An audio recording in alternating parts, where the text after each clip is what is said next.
Okay, shalom, Chag Sameach, Gutiyantiv to everybody. We are welcoming in Shavuot, the holiday of the giving of the Torah, and we are experiencing our middle of the night mystical Torah study. Okay, it's actually 7 o'clock and the sun hasn't even set yet, but you know, in Lewis, Delaware, it's early hours. So I had a couple of things to say. First of all, I would like to dedicate this study to Ilui Neshama, to uplift the souls of three people. My in-laws, Mazon Sion Danan, they both passed away on Shavuot, 3 years, a few years back. And now, sadly, Abraham's nephew, Eran Danan, just died within the past week. He's 42 and he died in an accident. So they're all together, you know, Olam Haba, and I'm just hope that the merit of our study will ease their souls and that they will also intercede for us. Amen. So yeah, he's a Zichron Baruch. So I also, as I mentioned before, I was at the eye doctor and I had my pupils dilated. So if my eyes look that way, that's the reason. And if that shows up on the video or anything. Oh, yes, I love it that you have your cameras on. I mean, you don't have to. There's all kinds of reasons not to, but I love it if I can see who I'm interacting with. That's great. And some people say, well, I'm eating, but actually we should be eating together because it is a holiday, so that's okay. It's dinner theater. All right, so we are... I'll pretend I'm chewing.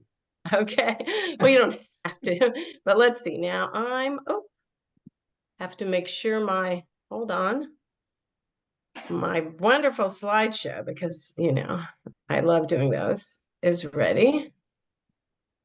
Okay. Well, I'm going to share it with you.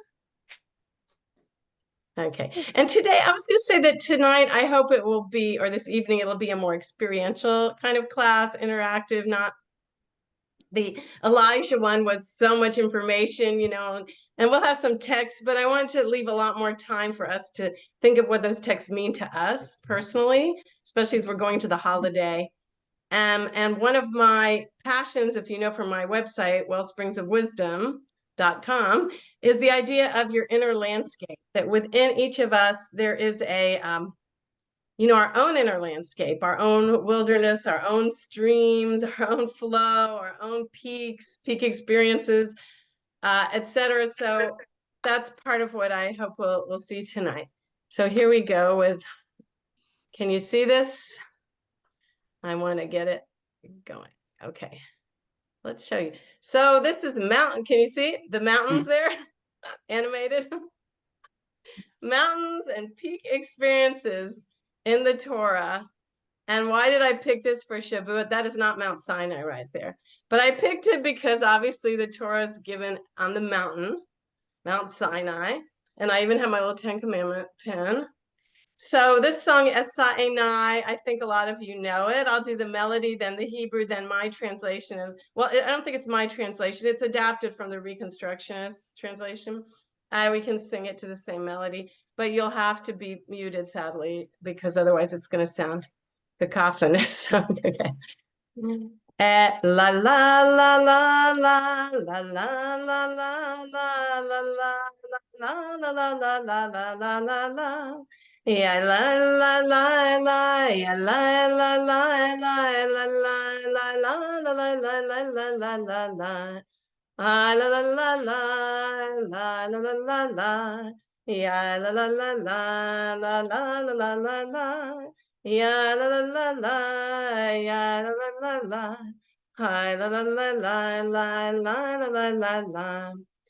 Esa enai eleharim me'ayin yavo ezri. Esa enai eleharim me'ayin yavo ezri. Ezri me'im Adonai Ose shamayim va'aretz ezri me'im Adonai. Ose shamayim va'aretz. English. I lift my eyes up to the hills. From where will my help come? I lift my eyes up to the hills. From where will my help come? My help is from Adonai, the maker of the heavens and the earth. My help is from Adonai, the maker of the heavens and the earth. And before we really get into the mountains, I wanted to ask you, what do you know about this holiday of Shavuot? And feel free to just either write it in the chat if you like. What's your favorite thing about Shavuot? Or if you like, I never did Shavuot, then you can write that in too. So why don't you write it in the chat? And we'll see what people really like about Shavuot. This is a new experience for me. Okay, so put that, or you can just say it if you want. I mean, we have a very intimate group tonight, so if you want to say things, Princess, I have to say it, and it has to be cheese. When I was a kid, my grandmother made them from scratch, and I, as a strange little child, like the potato ones best. Potato blitzes. Dairy foods, okay, yeah. And you can see my flower theme there. We'll say something on that. Okay, so let me show you again. I have a list of some of the things we do. What is Shavuot about? Well, okay. So Shavuot, so the holiday of Shavuot is, first of all, Shavuot, well, what does it mean? Anybody can tell us what Shavuot means? Weeks. Weeks, right. It's the holiday of weeks. And it is 7 weeks after the second day of Passover. There was a little argument among the Sadducees and the Pharisees in the first century when it really starts, but that's the way we do it, the Pharisee way. So there's 7 weeks, and the 50th day is Shavuot. So 50th, also like in Christians call it Pentecost, the 50th day. And it's the day that, well, first of all, originally in the Torah, it's really an agricultural festival. And in all of our holidays have this early agricultural aspect, and they also have a historical. In ancient times, it was an agricultural celebration of the holiday of the first fruits. The farmers would save all the first fruits in a beautiful basket and bring the, they would decorate the horns of their oxen, come up to the temple and say this special declaration as they made this offering of first fruits. It was the harvest of wheat. Until then, they had been doing the omer of barley and waving the grains. And in modern kibbutzim in Israel, it continued to be a very special holiday where they really try to recreate some of that pageantry, not with the temple, but with the baskets of fruit, the children wearing garlands of fruit. And Avram and I were listening to Israeli news that it's a little bit somber this year. Obviously, the kibbutz movement has lost a lot, and they'll be celebrating the holiday, but in a more subdued way. And then for the rabbis, we have the more historical or spiritual meaning of the holiday, the giving of the Torah at Mount Sinai. So tomorrow morning at the synagogue, we'll read the 10 Commandments, and we'll stand there as you're able and re-experiencing that idea of standing at Sinai. We'll also hear some of the Haftarah that Jackie's going to chant from the book of Ezekiel, which is another revelation. So it's all about revelation. It's also a tradition to read the book of Ruth. I think we studied that we studied that back. I know we studied Ruth. I don't know if it was I think it was last Shavuot was our study. And then it's, unlike Passover and Sukkot, which are week long or more, it's 1 day long in Israel and in the Reformed tradition, and those who do the more traditional extra day in the diaspora, it's just 2 days long. People mention the dairy foods. Now, what reasons have you heard for eating dairy foods on Shavuot? Anyone? Dairy You what? can unmute, tell Dairy us. food. Dairy. Hmm? No idea. Never heard that Anybody know before. why you eat it? Never heard of it. Human. Well, some people the even Torah call it was like the given. cheesecake holiday, The Torah was given on Shavuot, was a Shabbat, Uh-huh. and they wouldn't be preparing foods. They wouldn't be making fires, I suppose. I don't know. It was. That's my thought. Oh, well, that's I read, actually, George shared this great article with me about dairy foods. And then I read another one in Haaretz. I think that there's like 150 reasons that have been offered about why we eat dairy foods. We're not going to look at all those. But one of them is similar to what you said. I think that was Harvey that I heard there, right? That it's well, on Shavuot, you can cook from a pre-existing flame, even if you're super traditional. But the idea, but one of the most common explanations is that we did not have, we were given the laws of kashrut, and we didn't have time. They didn't have time to prepare meat, so they had dairy.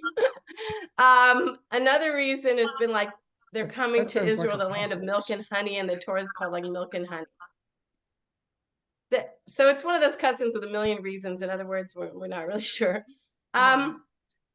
Decorating the synagogue with flowers and greenery is very popular because it's said that the desert bloomed. So I'm going to stop and we'll just because I want to be able to interact more. But the that Mount Sinai bloomed with all these flowers, and I always thought that was a kind of far out explanation because the Sinai desert doesn't really bloom. But of course, that when there's suddenly a rainfall, that the deserts can become extraordinarily beautiful, covered with flowers. So maybe it was something like that. So it's a tradition, and I know Carol and Susan are decorating or have decorated our synagogue for Shavuot. So that's so special. Thank you.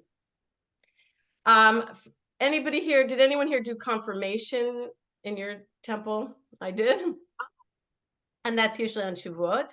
It's also a day to honor converts or Jews by choice because Ruth was seen as the first Jew by choice. So what else? I think we've said there's just lots of things that could happen on Shavuot. We try to cram it all into 1 or 2 days.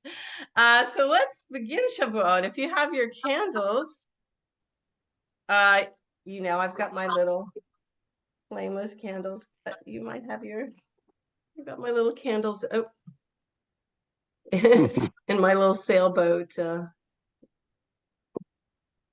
candelabrum. So anybody else lighting your candles? Would be nice to do it with us, although you don't really have to do it till after 8. But let's look together. I'm going to put excuse me. I'm going to put a link in the chat also so you can have this.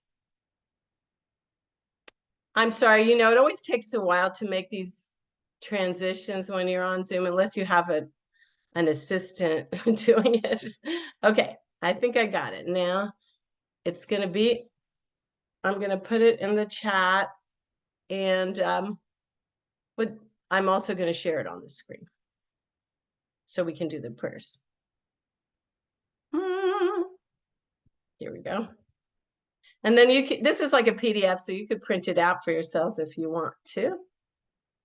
All right. I just keep smiling, that's all. All right, here we go. Are you ready? It also tells you all about Shavuot. So here's the candle lighting. You can light those candles and you can sing this blessing, Shel Yom Tov. Baruch atah Adonai Eloheinu melech haolam asher kidshanu b'mitzvotav etzivanu lehadlik ner shel Yom Tov and shehechianu. Baruch atah Adonai Eloheinu melech haolam Shechayanu v'kimanu v'higianu lasman hazeh.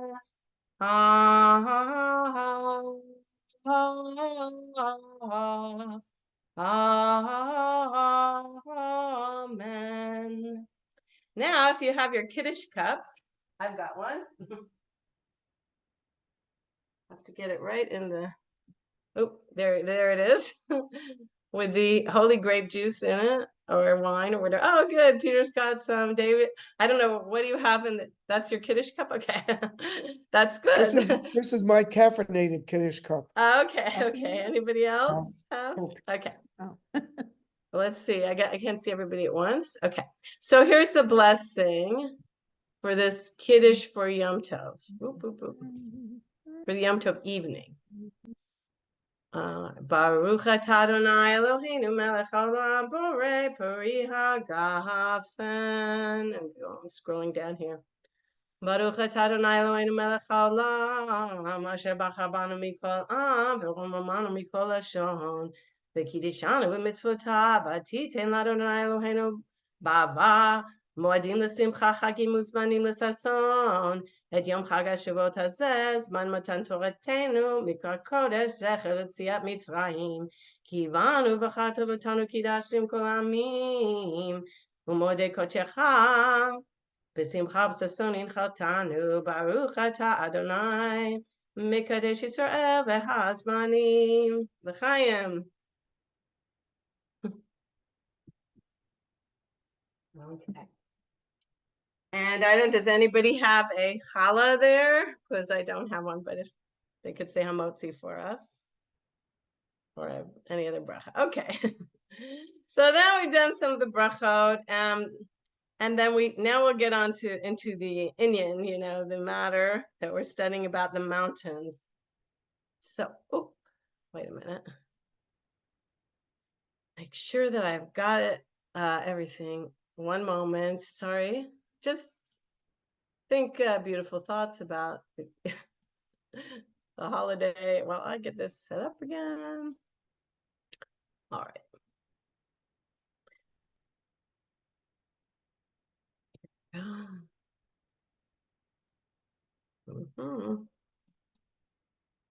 Okay. So we've talked about the holiday of Shavuot, and now a blessing for the study of Torah. Can join with me or just say amen. Baruch atah Adonai Eloheinu melech haolam asher kidshanu b'mitzvotav v'tzivanu la'asok b'divrei Torah. Holy One of blessing, your presence fills creation. You made us holy with your mitzvot, and you bid us to engage with words of Torah. So mountains in Jewish tradition. Mountains, I was thinking for a long time that, when you're up in an airplane, sometimes you get that sense that you could see so much more. You can see everybody looks so tiny. And of course, people didn't have that for thousands of years. But if they were up on a mountain and they looked at the vista, they could have a different perspective, right? So mountains in many cultures are regarded as sacred places. And for Jews, some of our formative experiences took place atop mountains or beside mountains or hills, because in Hebrew, harim, harim, H-A-R-I-M, that's or hey, resh, yud mem, that's the same word, mountains or hills. And especially now that I've lived in Delaware, I'd say Israel's a pretty hilly country. It has plains and flat areas, but it also has some very hilly areas in the Galilee, around Jerusalem, around Haifa, etc. And going up the mountain entered our spiritual lexicon, right? What's the word for going up in Hebrew? So unmute. Aliyah? Aliyah, of course. So it's a spiritual ascent when you go up to Israel, or you come up on the bima. In our synagogue, fortunately, you don't have to step up to make an aliyah, but you spiritually step up. And making the pilgrimage to Jerusalem, etc. They all have this language of going up. But you'll see that sometimes our sages tried to temper that because they didn't want people just to worship the mountain itself, but to remember it was God they were worshiping. And in fact, our sages said that you really have to be humble to be able to receive the Torah. So would somebody like to read this? I can't see everybody, so I'm going to let somebody just volunteer themselves to read something from the Midrash about how we become worthy of studying of receiving Torah? God spoke to Moses in the Midbar desert wilderness of Sinai. Why in the wilderness of Sinai? From here, Mhm. sages taught that the Torah was given with three things: with fire, with water, and with the wilderness, to teach that just as these are free for all inhabitants of the world, so too the words of Torah are free. Another interpretation of God spoke to Moses in the desert of Sinai: whoever does not make oneself like an ownerless desert wilderness cannot acquire wisdom and Torah. So there's a well, we can read that a lot of ways. Like what I heard you say, So what's the What do you think of when you read this, Carol? Whoever does not make oneself like an ownerless desert wilderness cannot acquire wisdom and Yeah. Torah. In other words, you have to totally open yourself up and be ownerless in the desert, be totally on your own to learn Torah. Or to be open enough to learn Torah. I think also when yes, and I think when they open, I think that's the key word that you have there, because like if you're out in the wilderness, it didn't belong to anybody either. In that sense, it's ownerless. Like you're free and you're humble and you're open. It's like when you work on that a lot in Musar in some ways, and also in meditation, you achieve a sense of openness. I heard the joke about the Zen master who goes to the hot dog stand and says, "Make me one with everything." Okay, think about it.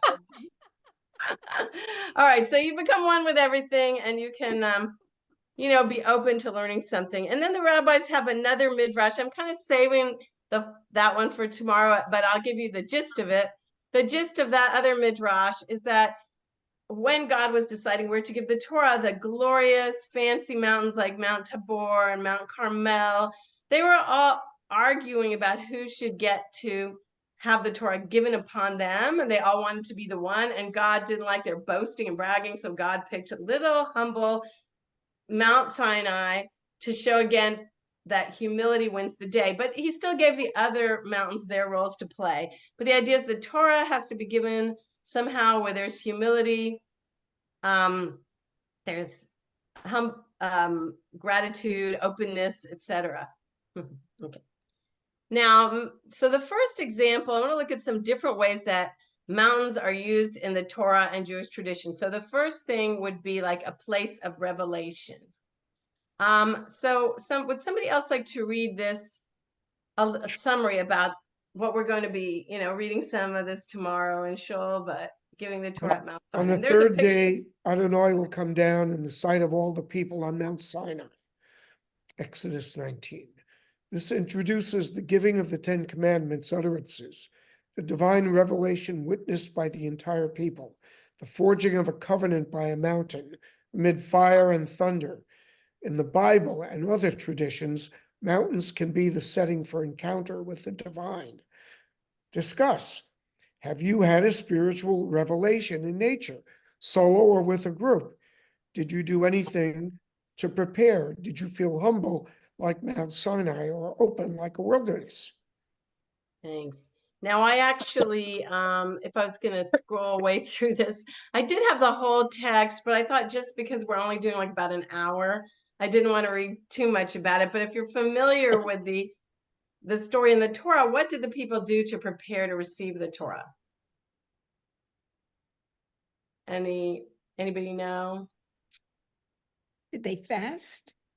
No, they did have to prepare. They did fast from like intimate relations with their the opposite sex, but they also had to stay away from the mountain, and they had to purify themselves. Let's take a look. Actually, I'm gonna. Didn't they also build, some of them build a golden calf? Not them. Well, that's okay. We're gonna get into that because we're gonna like skip ahead a little because I want to show you. No. Okay. Yeah, in the third month, God tells them, here, let me move this over. Remember, he was there 3 months. Oops. Oh, guys, I don't know. Oh, all right, my screen sharing failed. They had to be pure. They had to be ready. They had to just be really receptive to receiving the Torah. And then there was a lot of special effects, thunder, lightning, and there was kind of synesthesia because they could like hear the sights and they could see the sounds, and there was a shofar and there was kind of like a volcano effect, or like, everything was quaking and smoking. It was very, very dramatic. Okay. Oh, and there's some beautiful other things that people have said about Shavuot in the chat. Some didn't observe it growing up. Some feel they were there personally, said Harvey, like standing with a group about to see God revealed. And there is a tradition that all of us were there actually at Sinai, so we should sense that we were there. And then Susan Towers is thinking about, what's really important from the Torah and how we should act. And I think it's great that we're doing Shavuot like 2 days after we had Danny Siegel and talked about mitzvot. I think that's very appropriate. Okay, so the question is receiving the Torah, and the discussion was, have you had some kind of feeling of a spiritual revelation when you were out in the wilderness, whether it was a mountain, you were out in nature, whether it was, by the ocean, by the mountains, and did you have to be, in a sense, open, like a wilderness yourself? Did you have to be humble, receptive, prepared, or did it just come to you? And did anybody ever have an experience like that? Sort of. Okay, Peter. well, Peter, you're raising, Peter, you want to say something? Yeah, I had something like that many years ago in the northwest of Mexico, in the middle of the deserts of Colima. And we're there late at night, in the evening and late at night, and the sun was going down, and I sort of walked up a hill. It's not a mountain, but up a hill. And just the serenity of the place and the absolute absence of any sound at the time, just the magnificence of the sunset and the desert surroundings. Almost spiritual. Not that I had a calling or anything of that sort. It was very spiritual, peaceful feeling. That's great. Yeah, I had a similar experience.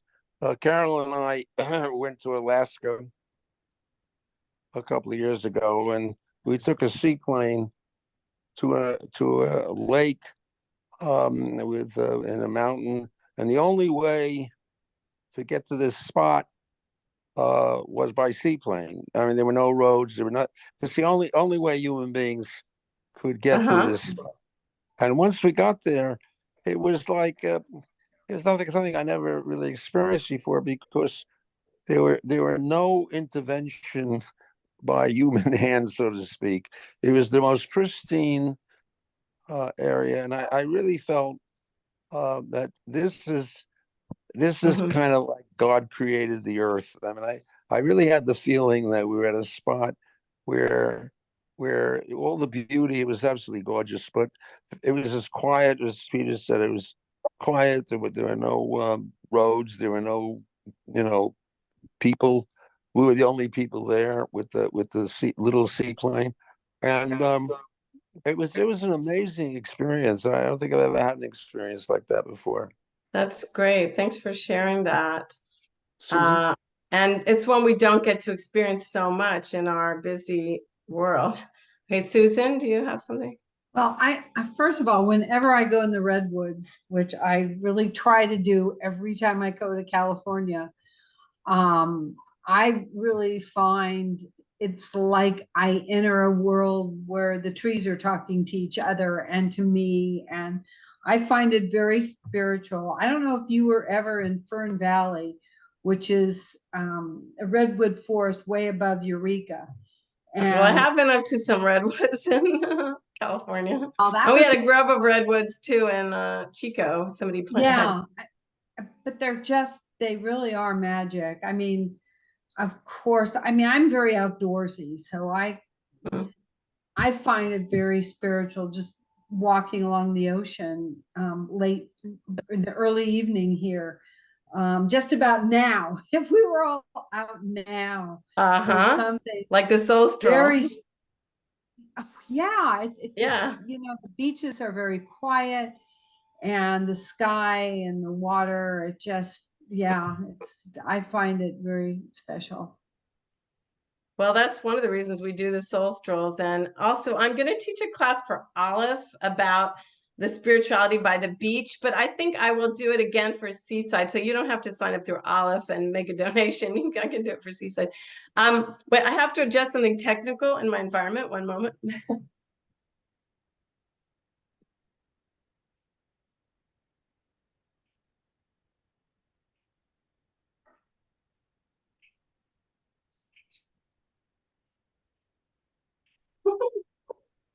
Tomorrow Okay. morning, it's 10 o'clock. Can anybody, is it 10 tomorrow? Yes, 10, like regular Yep. Shabbat service. So yeah, I'll talk about the pristine wilderness, and then I'm like, I have to turn down the air conditioning. So I don't know. But Carol, did you get to say something? Did you want to say something? Yeah. I was gonna say that watching the sunset in Florida, we watched the sunset over the Gulf of Mexico. I've taken a million pictures before, during, and after the sunset. And then it's very beautiful after the sun sinks into the water. I know. Fascinating just to watch the clouds. Right. That and how they move and the colorings as they change. Mhm. It's really special. Well, if you're here on the bay, on the Delaware Bay, a lot of people watch the sunset, and sometimes people leave as soon as it gets in the water, but that's when it really starts, right? You got another, like, Yes. I don't know, Yes, I mean, yeah, long it's a time whole after that one, which is experience. amazing. And so the And other watching the Carol colorings. Ash, did you want to say something? I thought you were. No, I'm good. Okay. I'm good. All right.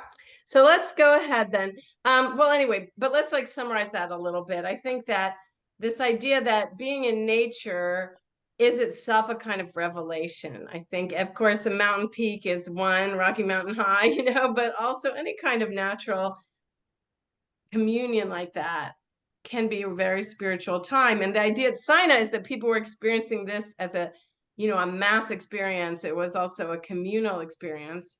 And we could be open to that. And that's one reason taking care of nature is not only for utilitarian reasons, it's also, the venue of the holy temple of our planet.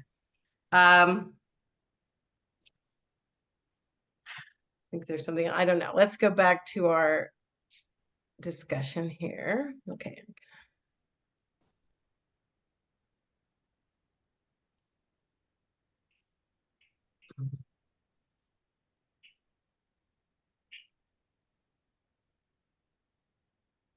All right, this is what we looked at about, oh yes, there was one other thing I wanted to say, that Sinai is, Samech Nun Yud, and I've said this before at services, but the burning bush, Hasnei, it's almost as similar letters. It's got a Samech and a Nun, it's got a Hey, and a Hey at the end. So in Gematria it would be the same thing. In numerology, it's like, our sages wanted to say that when Moses stood at the little burning bush and had that little individual, spiritual experience with a holy brush fire and the divine voice, that was like a miniature sense of the mass revelation at Sinai. So I think we can cultivate these experiences by opening ourselves to every little everyday spiritual moment, whether it's a flower, it's just a leaf, I don't know, anything with nature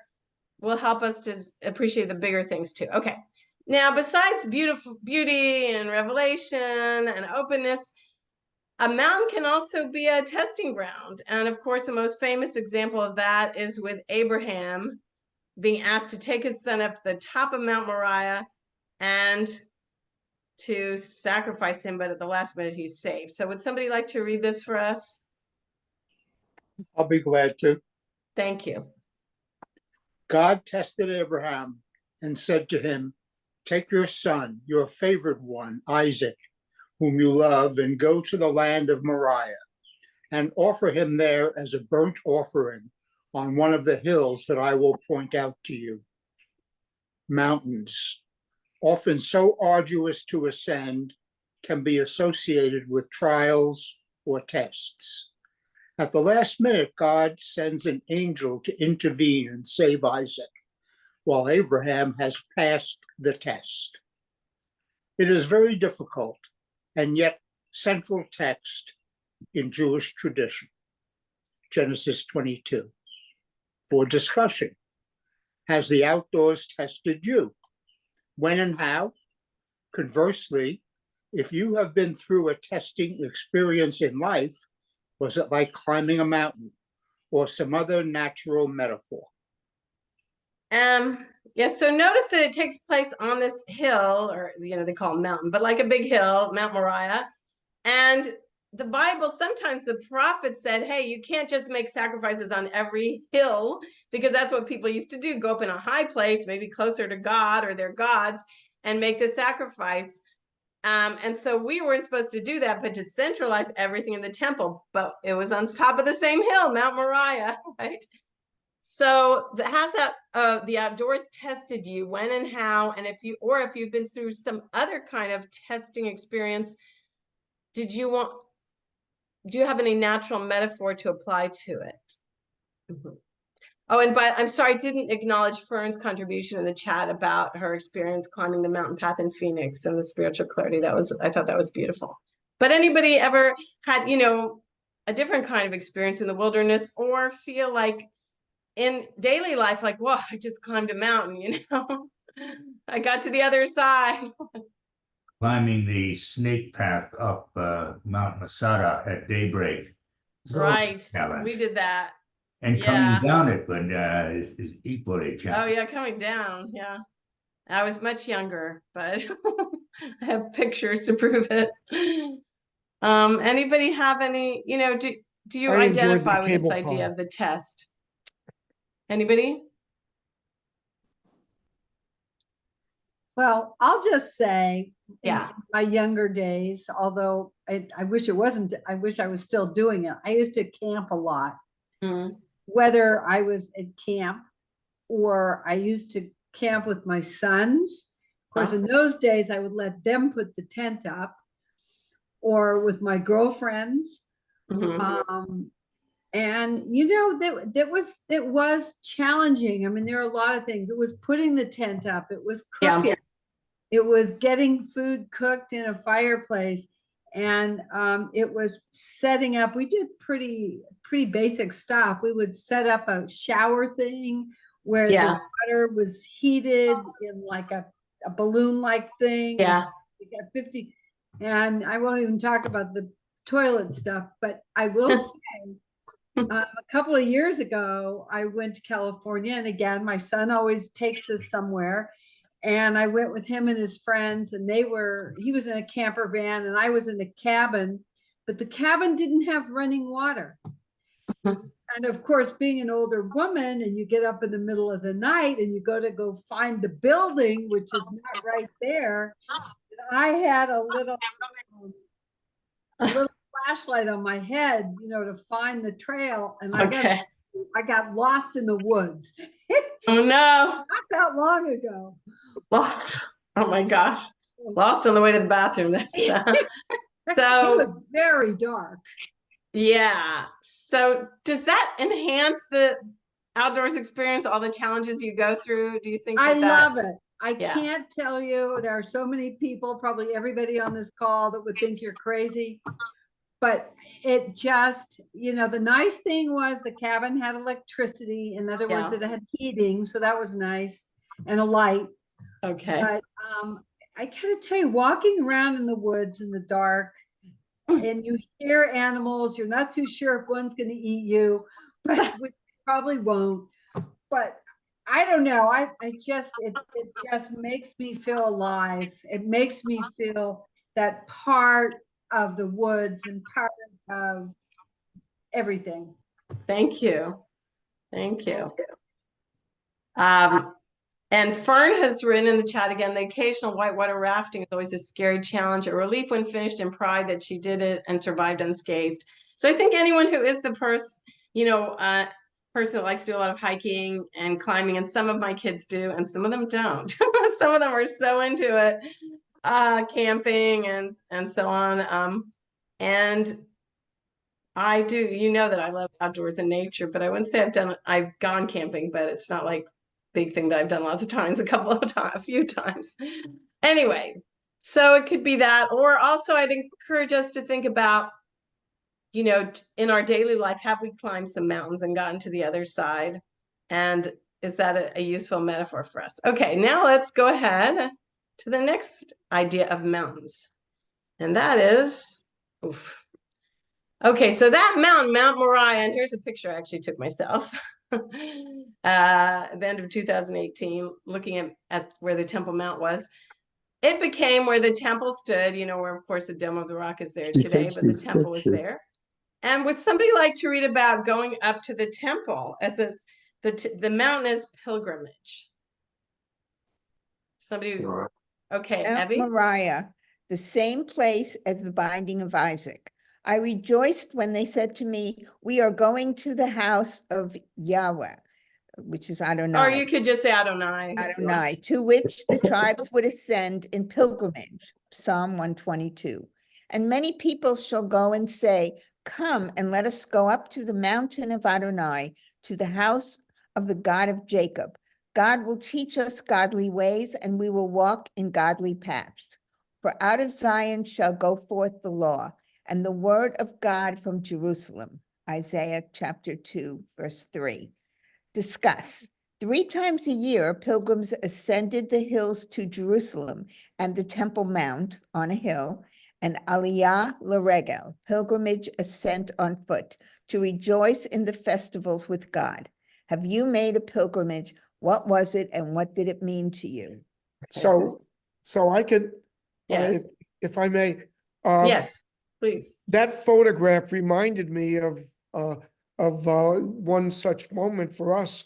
For me, it was the first time that I'd been to Jerusalem, and we were with a temple group, and the bus took us up to the overlook on, I forget which mountain it is, but you see that picture of the Dome of the Rock and the old city, and it was on a Friday, so we were just there in time for Shabbat. And we said Kiddush and had some wine right there at that overlook. And that brought several of us, including myself, to tears. Oh, It so I was, think, yeah, has anybody else been to Israel and felt like it was a pilgrimage, not just a trip? Does anybody, have you felt that way? Yeah. There's definitely places. I felt that way in one part of the visit of the trip to Israel. This was in 1967. And it was about a 10-day trip. And my wife, my ex, and I were in a very small group in a big limo. And we were going to Jerusalem from Tel Aviv early in the morning. We left Tel Aviv before the sun was up, and we're heading east. And we come over the hill just before we get to Jerusalem. Couldn't see it when we were lower on the hill, but all of a sudden the sun is up and shining on Jerusalem. Wow. I was absolutely stunned. And that felt to me a connection with the place that I had not expected to experience in a wonderful moment. That's great. Was that before or after the 6-Day War in 1967? You know, I've had trouble remembering which side. It was probably, might have been just before. Amazing. Thank you. Yeah, so I think a lot of people are going to, certainly as Jews going to Israel, there's a sense of pilgrimage. Harvey, you had your hand up for a while. Did you want to say something? I lost it. I'm sorry. Okay. All right. So any other kind of pilgrimage?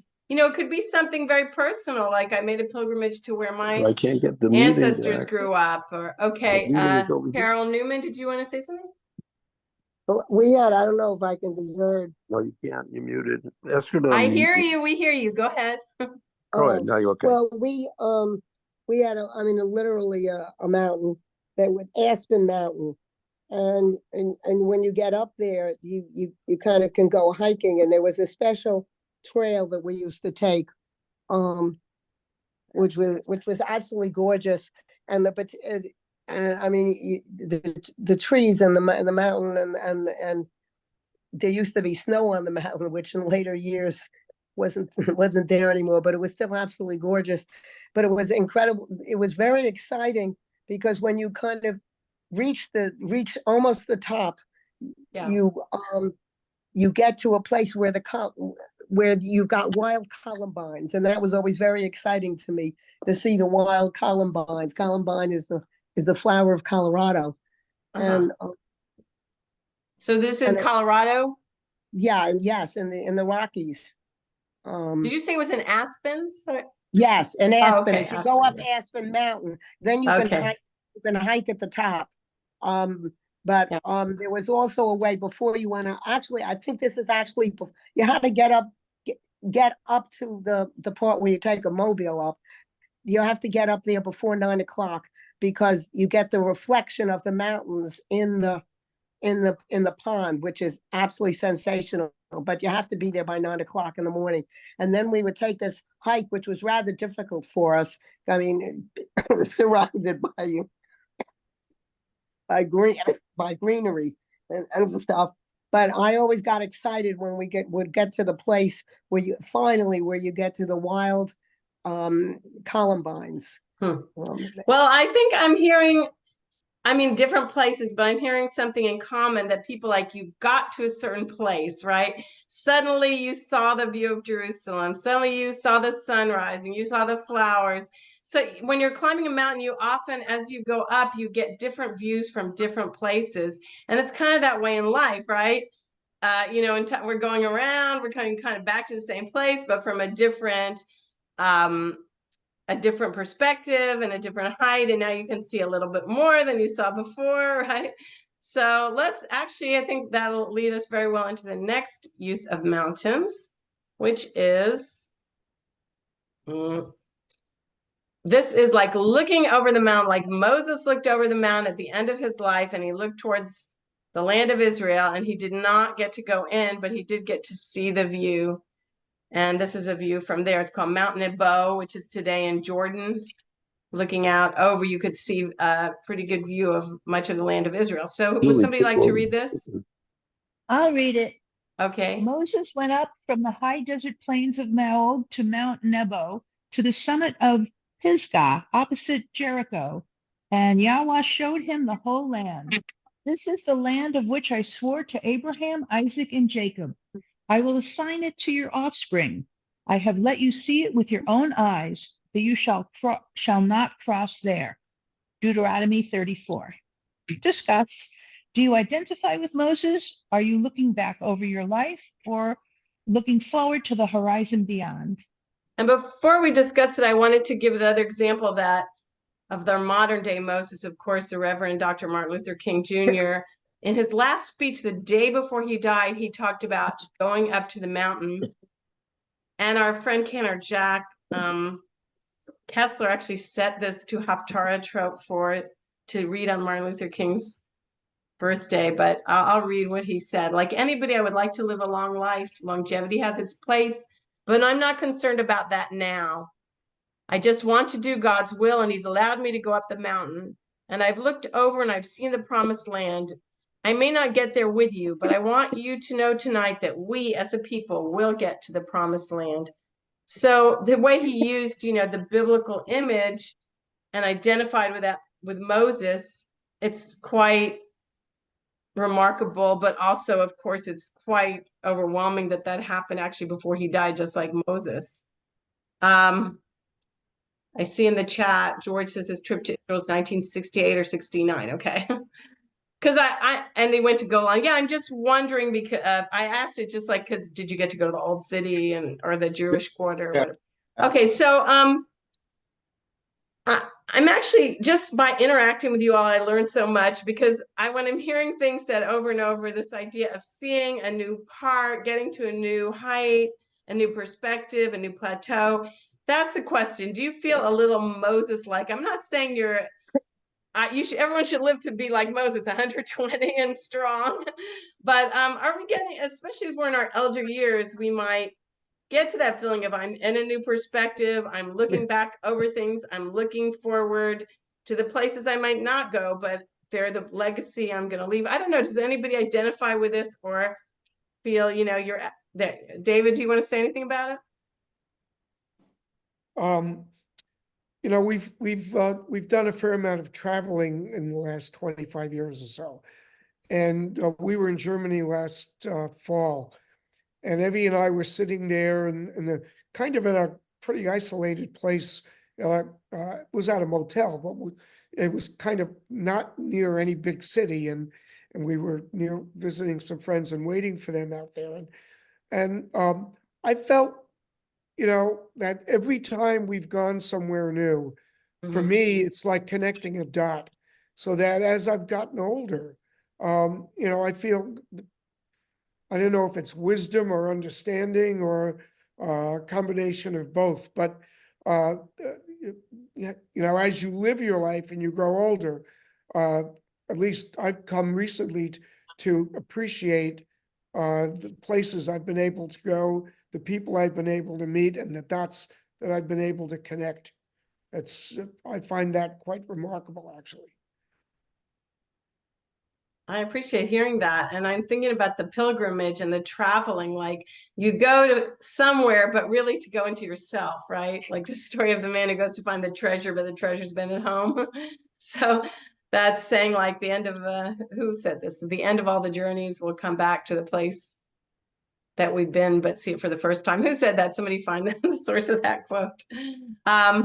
So I think back to a place Yeah. where I was when I was 16 years old. The cantor at my synagogue had purchased a sleepover camp at Lake George. We were down in New York City, and I was a counselor at the camp for the first summer it was open. And the camp was really just a big old house and a dock on the lake and a barn, a huge barn.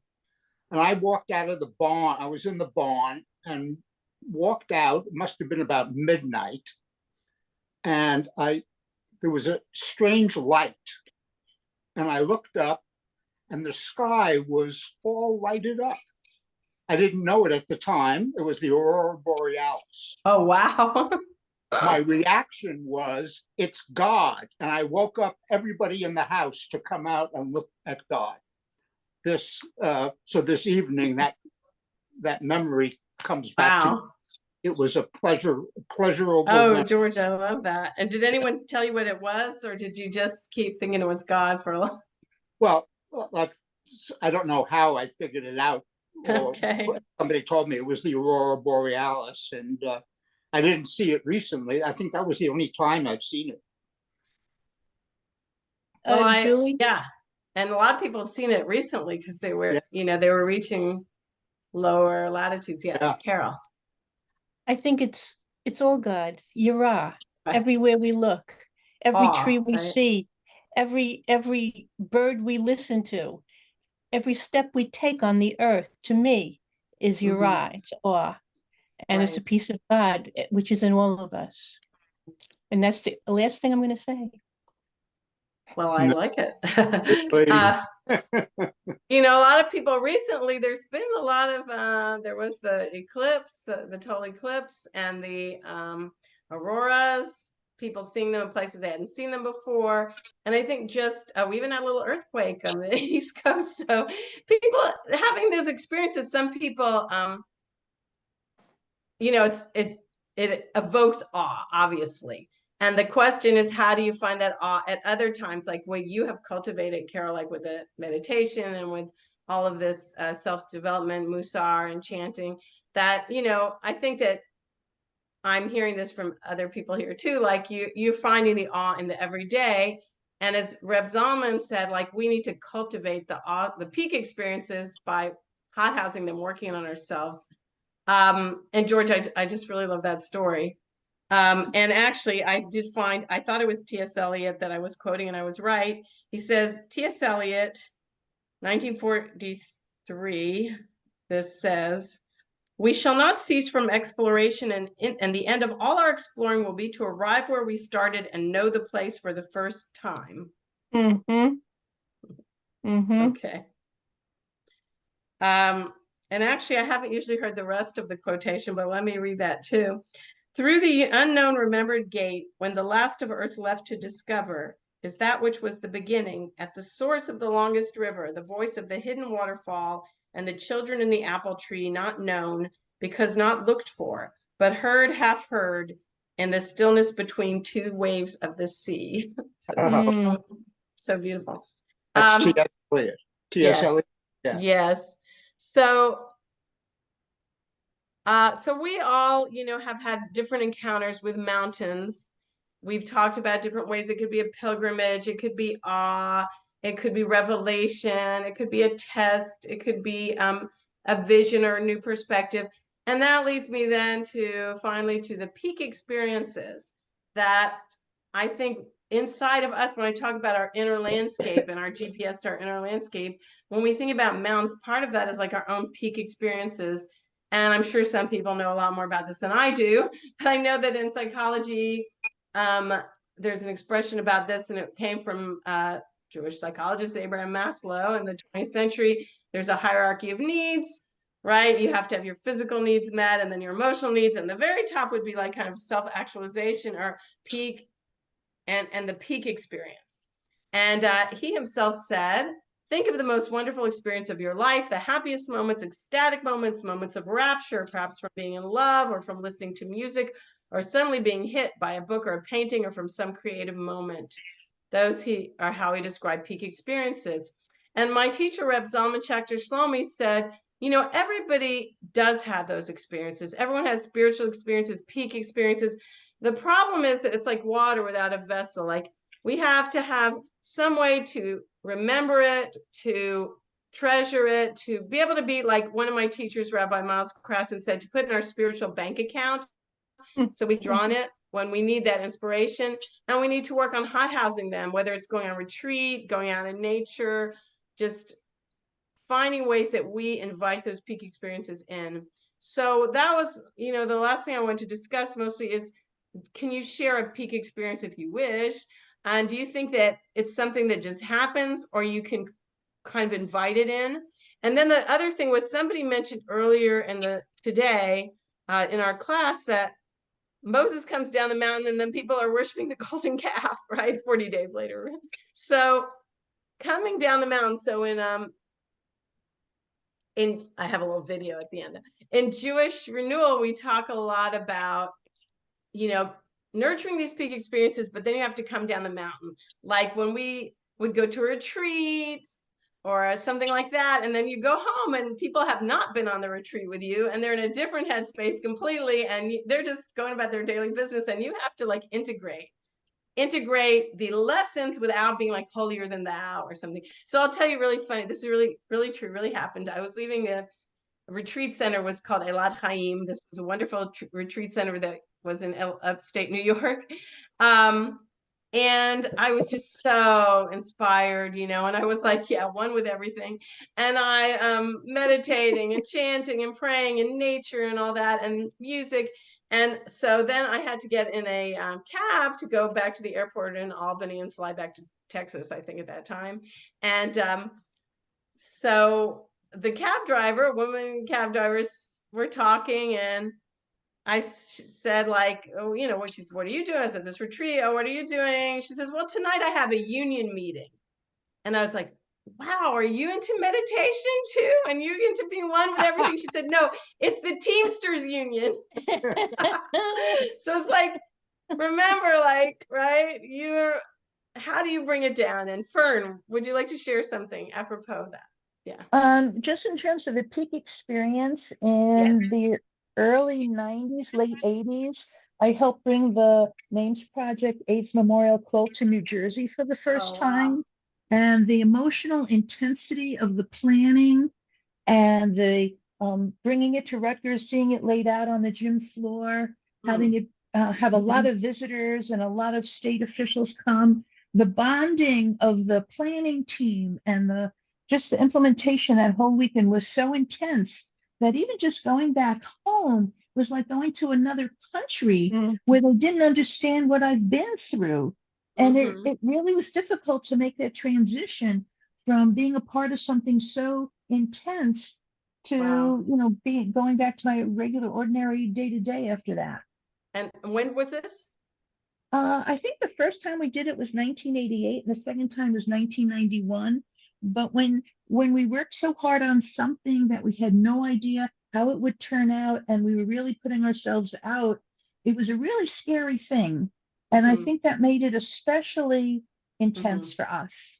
So yeah, it had that element of the test as well as, and also the bonding with the people. I think that's something I Yes. haven't gotten into as much today. But again, like I said earlier, you know, Sinai was a group experience. It was Rabbi Sheffield Gold talks about this a lot. Like it's like communal, what was her word?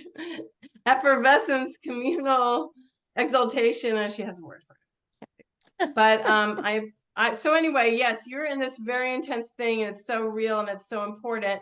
And then to come, you know, other people are not necessarily there with you. So was there any way that you integrated that or that you shared that or you handled Well, I that? made my then husband come to the float the next day so he could experience what I was experiencing and That's understand great. at least a little bit how I That's was great. spending my time and emotion.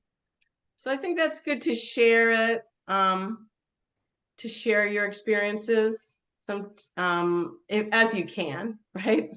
Carol, Ash, yeah. Sometimes when you have those spiritual experiences, there's no words that you can tell someone. They're not on the same plane. Right. They They're don't, ineffable. the words don't mean the same to Yeah. them. And Right. so I tend to keep quiet. Oh, wait, I'm getting a little more lighting. Well, they can really be ineffable and hard to describe. And then if you do describe them, it almost reduces them a little bit, right? Or it sounds like a little woo-woo and you're like, no, how can I do it? But I think it's good. I mean, I try to do this, like try to, even for yourself, write it in a journal or express it some other way through art or, you know, some ritual or something like that. Because again, it's creating a container so that it's not just gone with the wind, you know, it's something that stays with you. Or that you can share. And of course, some people have said that all religion is kind of like somebody had a peak experience and now it's like an institution. It doesn't have that anymore, but we can try to hothouse those. So anyway, the last slide I wanted to show you, I appreciate all things, by the way, everyone's sharing such incredible things. I'm glad I left a lot of open time to share because I'm always learning about people and I'm also learning about the whole subject matter too from everybody. So this last video, it's just like a couple of minutes long and it's about the mountains of Israel, 7 mountains in Israel. So if it's okay, I'm going to share that with you. That's the last thing. And we're just a few minutes after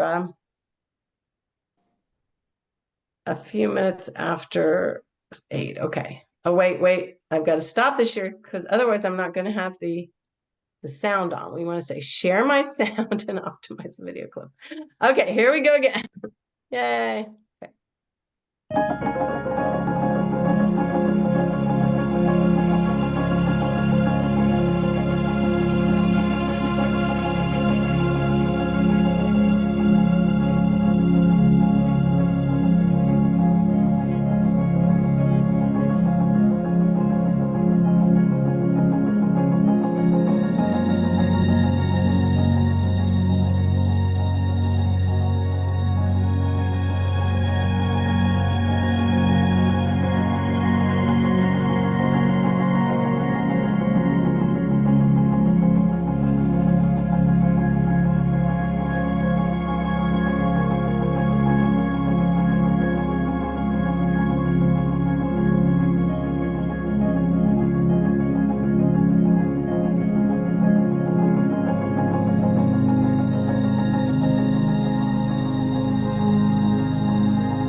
Okay, I hope everyone could see that because I couldn't see anybody during that. So I hope you enjoyed it. Yes, just to get us the feeling of the places that we were, looking at, right? Oops, want to play. Yeah. Okay, so that is concludes this program for tonight. And now the holiday's really coming in. I see the sun setting out there, so time to really do the candles, welcome the holiday. And anyone who can join us in the morning, we'll be reading the 10 Commandments and have the blintzes and the cheesecake and flowers. And it's just a beautiful holiday. Oh, I did see one thing online. I wanted to just show if I still got it. Oh boy. Yeah, flower crowns. Look at this, is just precious. This is what it looks like in Israel with these kids with their little flower crowns. So let me just show you that for a minute. Isn't that nice? This is and the children of dairy farmers celebrating with their flower crowns. So I just, and we've done that with kids in our synagogues. We should do that sometime with the kids, have little baskets with the bikurim with the fruit, and they carry them in their little Torahs, and it's very sweet. And it was once a time for kids to begin their Jewish education, so that's another thing.